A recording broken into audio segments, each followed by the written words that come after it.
chia côn lên ấy ăn cho bà bạch cho họ còn chia côn đấy bây giờ nơi lạnh nhà gì chẳng nó tại bây giờ mình còn chia côn tinh ngọc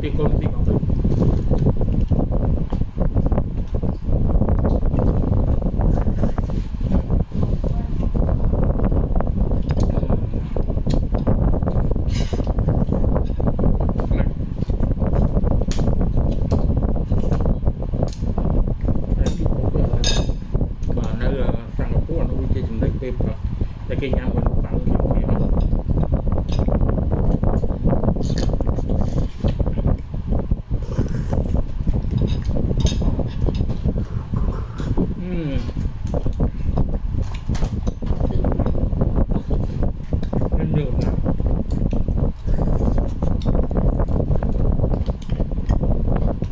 phải cô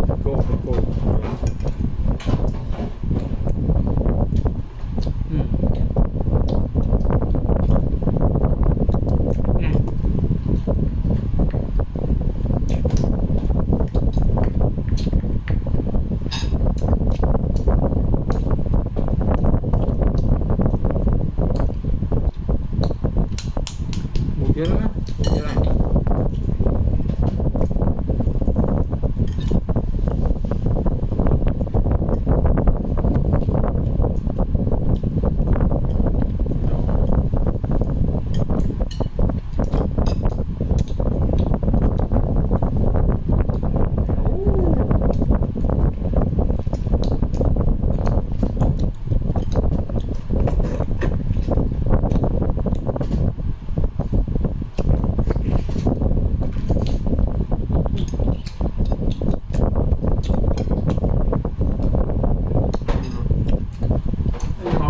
Rất dễ thò